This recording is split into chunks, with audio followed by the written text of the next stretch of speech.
यासोबत खऱ्या अर्थानं जो फेक नरेटिव्ह तयार करण्यात आला होता त्या नरेटिव्हच्या विरोधात लढणाऱ्या ज्या वेगवेगळ्या संघटना आहेत राष्ट्रीय विचारांच्या त्या संघटनांचा विजय आहे आणि विशेषतः जे मतांचं ध्रुवीकरण या महाराष्ट्रामध्ये महाविकास आघाडीने केला होता त्याच्या विरोधात लोकांमध्ये जनजागृती करणारे आमचे विविध पंथांचे जे संत आहेत त्यांचा देखील हा विजय आहे की ज्यांनी महाराष्ट्राला एक ठेवला आहे अशा सगळ्यांचा हा खऱ्या अर्थानं विजय आहे। गावामध्ये पाड्यामध्ये तांड्यामध्ये वाडीमध्ये वस्त्यांमध्ये सगळीकडे जाऊन ज्यांनी हा अलख जगवला त्यांचा विजय आहे आणि खऱ्या अर्थानं महाराष्ट्रातले आमचे महायुतीचे जे लाखो कार्यकर्ते आहेत या कार्यकर्त्यांचा विजय आहे। माननीय मुख्यमंत्री एकनाथराव शिंदेजी, मी, अजितदादा, आमचे रामदास आठवलेजी, आमचे सगळे मित्रपक्ष आमच्या एकजुटी प्रचंड मोठा अशा प्रकारचा विजय आज मिळालेला आहे। या निमित्ताने मी निश्चितपणे आमच्या देशाचे गृहमंत्री अमित शहा जे लाखो कार्यकर्ते आहेत या कार्यकर्त्यांचा विजय आहे। माननीय मुख्यमंत्री एकनाथराव शिंदेजी, मी, अजितदादा, आमचे रामदास आठवलेजी, आमचे सगळे मित्रपक्ष आमच्या एकजुटीचा हा विजय आहे। त्याच्यामुळे मला असं वाटतं की प्रचंड मोठा अशा प्रकारचा विजय आज मिळालेला आहे। या निमित्ताने मी निश्चितपणे आमच्या देशाचे गृहमंत्री अमित शहा यांचे देखील मनापासून आभार मानतो की ज्यांनी या ठिकाणी महाराष्ट्रामध्ये येऊन आमच्या कार्यकर्त्यांमध्ये ऊर्जा भरली। आमचे राष्ट्रीय अध्यक्ष नड्डाजी असतील, आमचे राजनाथ सिंगजी असतील, नितीन गडकरीजी असतील, सगळ्या राष्ट्रीय नेतृत्वाने आम्हाला या ठिकाणी अतिशय चांगल्या प्रकारे मार्गदर्शन केलं। आमचे प्रभारी असतील या ठिकाणी आमच्या महाराष्ट्रामध्ये पियुषजी असतील, भूपेंद्रजी असतील, आमचे सगळे जेवढे या ठिकाणी आम्हाला मार्गदर्शन करत होते त्या सगळ्यांनी मला असं वाटतं की या विजयामध्ये हातभार लावलेला आहे आणि निश्चितच महाराष्ट्राच्या जनतेपुढे आम्ही नतमस्तक आहोत। याच्यापेक्षा जास्त आज या ठिकाणी काही बोलताच येत नाही।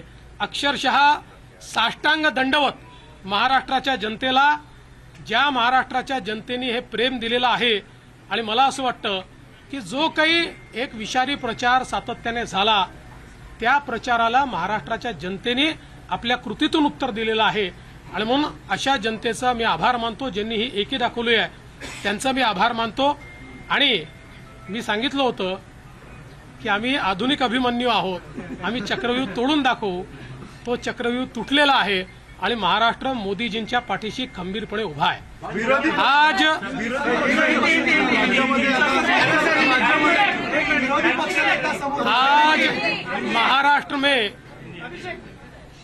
महाराष्ट्र की जनता ने जो अप्रत्याशित इस प्रकार की जीत हमको दी है, इससे ये बात पूरी तरीके से स्थापित होती है कि महाराष्ट्र ये प्रधानमंत्री मोदी जी के पीछे है और मोदी जी ने जो नारा दिया था एक है तो सेफ है, इस नारे को यथार्थ में लाते हुए महाराष्ट्र के सभी समाज के सभी लोगों ने एकता दिखाते हुए महाराष्ट्र में मतदान किया है और इसके कारण ये इतनी अच्छी जीत हमको मिली है।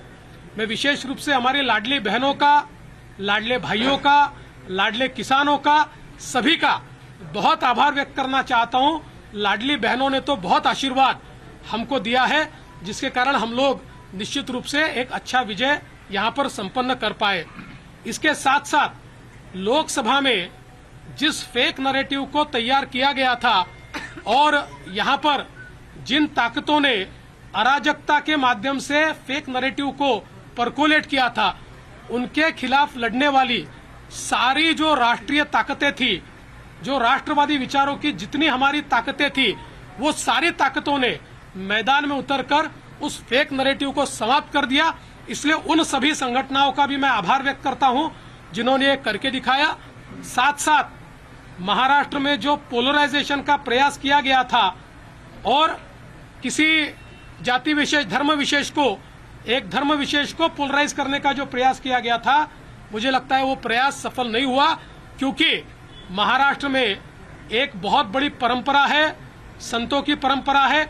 इस परंपरा का निर्वाह करने वाले अलग अलग पंथों के जो हमारे सारे साधु संत हैं, उनका भी आशीर्वाद हमको मिला, जिन्होंने बिल्कुल गांव गांव तक जाकर अलख जगाया और एक रहने का संदेश दिया, जिसके कारण मैं ऐसा मानता हूं कि एक बहुत अच्छा विजय हमको मिला है। विशेष रूप से हमारे मुख्यमंत्री एकनाथ शिंदे जी, उप मुख्यमंत्री अजितदादा पवार जी, रामदास अठौले जी और हमारे साथ की जितनी छोटी पार्टियां हैं, हम सब लोग एक साथ रहे, एक साथ मिलकर हमने ये काम किया। इसलिए मैं ऐसा मानता हूं कि इस एकता का ये विजय है, जो हमारी महायुति थी, अभेद्य इस प्रकार की महायुति थी, महायुति का ये विजय है, ऐसा मैं मानता हूं। और साथ साथ मैं हमारे प्रधानमंत्री जी का तो आभार व्यक्त करता हूं, उनके कारण ही हमको ये जीत मिली है। लेकिन हमारे देश के गृह मंत्री श्री अमित शाह जी, जिन्होंने महाराष्ट्र में आकर कार्यकर्ताओं में एक ऊर्जा का संचार किया, मैं उनका भी आभार व्यक्त करता हूं। हमारे राष्ट्रीय नेतृत्व हमारे नड्डा जी है, हमारे राजनाथ जी है, हमारे नितिन गडकरी जी है, इनका भी आभार व्यक्त करता हूं। हमारे जो चुनाव के प्रभारी है, हमारे जो महाराष्ट्र से मंत्री है, इन सभी का मैं बहुत दिल से आभार व्यक्त करता हूं कि पूरी पार्टी ताकत से हमारे साथ खड़ी हुई। और सबसे महत्व की बात है, हमारे नेताओं ने, हमारी पार्टी ने केवल बीजेपी की सीटों पर काम नहीं किया, हमारी पार्टी ने सारे के सारे महाराष्ट्र के जितने 288 सीटें थी, हमारे दोस्तों की सीटों पर भी काम किया। और मुझे ऐसा लगता है कि इसके कारण एक बहुत अच्छा यहाँ कार्य संपन्न हुआ। हमारे भूपेंद्र यादव जी, अश्विनी वैष्णव जी, हमारे शिवप्रकाश जी, इनका भी मैं आभार व्यक्त करता हूँ। हमारे यहाँ पर जो हमारे सारे अलग अलग प्रांतों से भी जिन लोगों ने हमको मदद की, उनका भी मैं आभार व्यक्त करता हूँ। हमारे पीयूष जी का मैं आभार व्यक्त करता हूँ, हमारे शिवराज सिंह चौहान जी का भी मैं आभार व्यक्त करता हूँ। मुझे ऐसा लगता है कि एक प्रकार से सामूहिक रूप से हम लोग जब उतरे, तो ये सामूहिक ताकत एक ऐसी ताकत बनी जिसने दिखा दिया कि महाराष्ट्र ये मोदी जी के ही साथ है।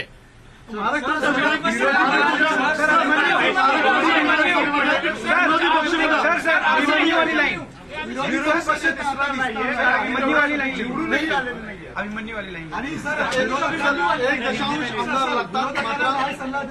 अभिमन्यू की तरफ पूरा चक्रव्यूह आपने भेज दिया सर। ऐसा है, मैंने पहले ही कहा था कि मैं आधुनिक अभिमन्यु हूँ, चक्रव्यूह को भेदना जानता हूँ। हमने चक्रव्यूह को भेदा है और ये कोई मैं पहले भी कह रहा हूँ, वापस कह रहा हूँ, इस विजय में मेरा बहुत छोटा उसमें मैं समझता हूँ कि सहभाग है। एक ये हमारी जो पूरी टीम है, इस टीम ने इस विजय को लाया है।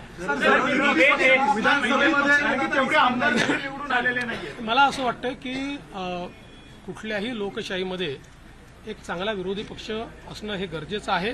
त्यामुळे जे काही विरोधी पक्षाचे लोक निवडून आलेले आहेत त्यांचा आम्ही सन्मान करू। त्यांचा आवाज छोटा असो की मोठा असो, ते ज्या योग्य गोष्टी सांगतील त्या योग्य गोष्टींवर आम्ही त्यांना प्रतिसाद देऊ।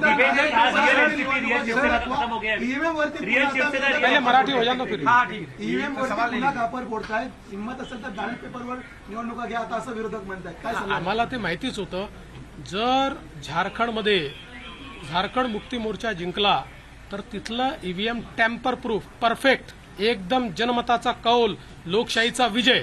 आणि महाराष्ट्रामध्ये हे धाराशाही झाल्याबरोबर लोकशाही खतऱ्यात आलेली आहे, ईव्हीएम प्रॉब्लेममध्ये आहे, ईव्हीएम टॅम्पर झालेला आहे। मला असं वाटतं की कुठेतरी अशा परिस्थितीमध्ये आत्मचिंतन केलं पाहिजे आणि खरी कारणं काय आहे। मला काय त्यांना सल्ला द्यायचा नाही आहे, मी तेवढा मोठाही नाही आहे, पण कधीतरी त्यांना खरी कारणं काय आहेत याचा विचार करावा लागेल। मुख्यमंत्री पदाची स्वप्न पाहिली असे राष्ट्रवादी आणि काँग्रेसमधल्या बड्या नेत्यांचे या विधानसभा निवडणुकीमध्ये पराभव झालेला आहे। असं लोकशाहीची हीच खरी मला असं वाटतं गंमत आहे की लोकशाहीमध्ये कोणाला जनता डोक्यावर घेईल आणि कोणाला जनता धाराशाही करेल हे सांगता येत नाही। या निवडणुकीने पुन्हा एकदा ते दाखवून देईल। मोठ्या प्रमाणामध्ये यश मिळालेलं आहे। मागच्या वेळेस दातृत्व दाखवत भाजपाने एकनाथ शिंदेंना सीएम पद दिलं। आता सगळ्या तुमच्या लोकांच्या अनेक राजकीय नेत्यांचे बाईट्स येत आहेत किंवा प्रतिक्रिया येत आहेत की भाजपाला आता यश मिळालं तर भाजपाने मुख्यमंत्रीपद घ्यायला हवं। साहेब, या बाबतीत माननीय अमित भाई शहांनी प्रेस कॉन्फरन्समध्ये क्लिअरली सांगितलेलं आहे मुख्यमंत्रीपद हे कुठल्या निकषावर नाही. मुख्यमंत्रीपद तीनही पक्षाचे नेते एकत्रित बसून ठरवतील. एकनाथराव शिंदेजी त्यांच्या पक्षाचे राष्ट्रीय अध्यक्ष आहेत, अजितदादा त्यांच्या पक्षाचे राष्ट्रीय अध्यक्ष आहेत आणि आमचे जे राष्ट्रीय अध्यक्ष आहेत त्यांना आमचं पार्लमेंटरी बोर्ड हे ऑथराईज करतं. ते बसून जो निर्णय घेतील तो निर्णय असेल. कुठलाही वाद नाही आहे, कुठलाही विवाद नाही. बहुत सवाल खड़े हो रहे हैं क्योंकि आप लोग सबसे देखिए, बड़ी कोई- पार्टी हैं, तो सीएम पद क्या बीजेपी के खाते में? सीएम पद के ऊपर कोई भी विवाद यहाँ नहीं होने वाला, क्योंकि पहले दिन से ये तय है कि चुनाव जब संपन्न होगा तो चुनाव के बाद तीनों पार्टियां मिलकर इसको तय करेगी. हमारे नेता आदरणीय होम मिनिस्टर साहब ने प्रेस कॉन्फ्रेंस में ये बहुत स्पष्ट शब्दों में बताया है कि चुनाव के बाद तीनों पार्टियां बैठेगी और इसका निर्णय करेगी. अभी मैं ऐसा मानता हूं कि हमारे एकनाथ शिंदे जी उनके पार्टी के अध्यक्ष हैं, अजित पवार जी उनके पार्टी के अध्यक्ष हैं और साथ में हमारे पार्टी के जो राष्ट्रीय अध्यक्ष हैं उनको हमारा पार्लियामेंट्री बोर्ड ऑथराइज करता है. तो ये लोग बैठकर एक उचित निर्णय करेंगे. हमारे वरिष्ठ नेताओं से बातचीत करेंगे, हमारे पार्लियामेंट्री बोर्ड से बातचीत करेंगे. जो निर्णय होगा वो सबको मान्य होगा, इसमें कोई विवाद नहीं.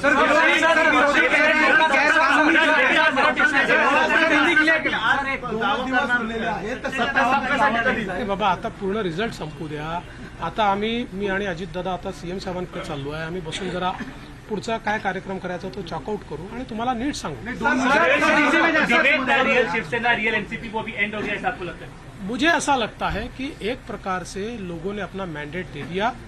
लोगों ने एकनाथ शिंदे जी को रियल शिवसेना के रूप में स्वीकार कर लिया है. बाळासाहेब ठाकरे की हिंदू हृदय सम्राट शिवसेना प्रमुख बाळासाहेब ठाकरे की जो शिवसेना है उसकी लेजिटिमसी ये एकनाथ शिंदे जी को मिली है और जो मूल एनसीपी है उसकी लेजिटिमसी अजित पवार जी को मिली है. या निवडणुकीमध्ये मराठीत विचारतो ना, या निवडणुकीमध्ये कास्ट पोलरायझेशन करण्याचा प्रयत्न महाविकास आघाडीकडनं आवर्जून केला गेला, विशेषतः मराठवाड्यामध्ये आणि विदर्भामध्ये पण वेगवेगळ्या ठिकाणी अशा स्वरूपाचा प्रचार केला गेला. तरी देखील विदर्भ आणि मराठवाडा याच्यामध्ये प्रचंड भाजपला यश मिळताना दिसतंय. याचं प्रमुख अॅनालिसिस काय? मला असं वाटतं की जेव्हा वारंवार तुम्ही एका व्यक्तीला एका पक्षाला टार्गेट करता त्यावेळी तुम्ही जे टार्गेट करता त्यातली हवा पण निघून जाते आणि त्याची तीव्रताही कमी होते आणि लोकांना त्याचं सत्य समजतं. लोकांच्या मनात त्यानंतर एक प्रकारची सहानुभूती तयार होते. लोकांना लक्षात येतं की चुकीच्या पद्धतीनं टार्गेट केलं जात आहे. तसंच आम्हाला महाविकास आघाडीने ठरवून या ठिकाणी टार्गेट केलं. पण मला असं वाटतं की हळूहळू लोकांनी लक्षात आलं, कारण आमचा ट्रॅक रेकॉर्ड चांगला आहे. आम्ही नेहमी पॉझिटिव्ह काम केलेलं आहे. त्यामुळे आमचा ट्रॅक रेकॉर्ड पाहून लोकांनी या ठिकाणी मतदान केलं आहे. मराठा आरक्षण को लेकर ही सवाल है. या संदर्भामध्ये काय सांगा, कारण की निकाल लागला का या निकालात? मला असं वाटतं की या निकालाने एक गोष्ट स्पष्ट केली आहे. हिंद हृदय सम्राट शिवसेना प्रमुख बाळासाहेब ठाकरे यांची शिवसेना ही एकनाथराव शिंदेजींची शिवसेना आहे किंवा एकनाथराव शिंदेजी ज्या शिवसेनेचे प्रमुख आहेत तीच शिवसेना ही आता या ठिकाणी हिंदू हृदय सम्राट शिवसेना प्रमुख बाळासाहेब ठाकरेंची आहे. त्याची लेजिटिमसी जी आहे ती आता एकनाथराव शिंदेजींकडे आलेली आहे आणि तशीच राष्ट्रवादी काँग्रेसची लेजिटिमसी जनतेनं अजितदादा पवारांना दिलेली आहे. सर तुम्हाला दोन फोन आले, एक मराठा काय नेमकं बोलणं झालं आईसोबत आणि अमित शहा? आईचा तर फक्त आशीर्वाद घेतलाय. आईने आशीर्वाद दिलाय आणि अमितभाईंनी खूप आनंद व्यक्त केला आणि अमितभाईंनी या ठिकाणी आमचं अभिनंदन देखील केलं. सर मराठा आरक्षण को लेकर बड़ा मुद्दा बना. इसके बावजूद आपकी पार्टी बड़ी जीत यहाँ पर हासिल करी. आपके ऊपर चूंकि एक तरह से आरोप हुआ, आपको अभद्र शब्दों में आपके खिलाफ जो है आलोचना करी गई, क्या ये उस वजह से मराठा आरक्षण का जो एक आंदोलन था वो फेल हुआ और जो मैंडेट था वो कहीं ना कहीं आप लोगों को? देखिए, मैंने इससे पहले भी कहा था कि लोकसभा के चुनाव में हमको 43.6% मिले थे, उनको 43.9% मिले थे. तो अगर मराठा समाज ने हमको वोट नहीं दिया होता तो क्या हम 43.6% पर पहुंचते? मराठा समाज हमारे साथ था, है और रहेगा. ओबीसी समाज हमारे साथ था, है और रहेगा. सारे समाज. आज आप जब इसको डिसाइफर करेंगे, जब आप इसका विश्लेषण करेंगे तो आपके ध्यान में आएगा कि सब समाज हमारे साथ में. देखिए, हर समाज की अपनी इच्छाएं होती है, आकांक्षाएं होती है, लेकिन उनको ये भी पता होता है कि अपनी आकांक्षाएं पूर्ण करने के लिए प्रामाणिकता से काम कौन कर सकता है. तो तो लोगों का विश्वास हम पर है। सर 2019ला मला आठवतं की वर्षावर एक प्रेस झाली होती आणि त्यानंतर शरद पवारांनी तेल लावलेला पैलवान हे वाक्य बोललं होतं आणि तुमचं आलेलं माइंडेड गव्हर्नमेंट पाडलं गेलं होतं कालांतराने. त्याचा बदला घेतलाय का आता? आणि तेल लावलेला पैलवान कुठलाही बदला मी घेतलेला नाही. राजकारणामध्ये जनता ठरवते कोण जिंकेल कोण हरेल. कधी कधी एखाद्या गोष्टीचा नापसंती ही जनता कळवते. त्यामुळे यातनं जनतेने कदाचित नापसंती कळवली असेल आणि आमच्या बाबतीत पसंती कळवली असेल. मला असं वाटतं की याला वेगळ्या पद्धतीनं पाहण्याचं कारण नाही. आणि नंबर्स काय आहे याच्या आधारावर मी विरोधी पक्षाचं मूल्यमापन करणार. सर एक सवाल ये है कि नीतीवरतून जी चर्चा सुरू झालेली आहे, महाराष्ट्र चाणक्य म्हणून शरद पवारांचा उल्लेख वारंवार केला जायचा, आता महाराष्ट्र चाणक्य बदलला आहे. बदलला असेल तर मला माहीत नाही. फक्त मी एवढंच सांगू शकतो की मी तरी चाणक्य वगैरे काही नाही. मी भारतीय जनता पक्षाचा साधा कार्यकर्ता आहे. माझा पक्ष मला ताकद देतो, माझ्या पाठीशी उभा राहतो, म्हणून मला हे सगळं करता येतं. आमच्या पक्षातले जे वेगवेगळे नेते आहेत हे सगळे नेते माझं नेतृत्व मान्य करतात, म्हणून मला पुढे जाता येतं. त्याच्यामुळे चाणक्य वगैरे नाही. सर्व सांगितलं, हे जे काही आम्ही जिंकलो आहे ही एकत्रित भारतीय जनता पक्षाचा हा विजय आहे. याच्यात देवेंद्र फडणवीसचं कॉन्ट्रीब्युशन हे फार लहान आहे. गैर कानूनी जीत ये कह रही है. संजय राउत ने स्टेटमेंट दिया है कि गैर कानूनी जीत है. इस जीत को नहीं मानते क्योंकि जनता आप लोग के खिलाफ थी. और सर और इसी से एक सवाल इसी पे कंटिन्यू कर लेता हूँ. सर क्या देवेंद्र फडणवीस के रूप में समंदर वापस आ गया है? जो लोग घर किनारे पे बसाए थे बह जाएंगे? देखिए, पहली बात तो ये है कि संजय राउत इनके ऊपर मैं कभी प्रतिक्रिया देता नहीं हूँ, लेकिन आज आवश्यकता इसलिए दे रहा हूँ. मुझे ये पता है कि झारखंड में झारखंड मुक्ति मोर्चा जीता है तो बहुत लेजिटिमेट जीता है. वहाँ चुनाव एकदम फेयर हुआ है. वहाँ पर इलेक्शन कमीशन ने अच्छा काम किया है. वहाँ पर ईवीएम इतना पक्का था कि वो हैक ही नहीं हो सकता. वहाँ लोकतंत्र का विजय हुआ है. और महाराष्ट्र में अगर हमको लैंडस्लाइड विक्ट्री मिली है तो इलेक्शन कमीशन भी बायस हो गया है. यहाँ का ईवीएम हैक हो गया है. यहाँ पर लोकतंत्र की हत्या हो गई है. देखिए, कभी न कभी आत्मचिंतन करने की आवश्यकता होती है. जो आत्मचिंतन नहीं करते जिंदगी में वो समाप्त हो जाते हैं. मुझे ऐसा लगता है कि कभी न कभी आत्मचिंतन करना चाहिए और इस प्रकार से वो बात करेंगे तो क्या लोगों का विश्वास बैठेगा? चलो, थैंक यू.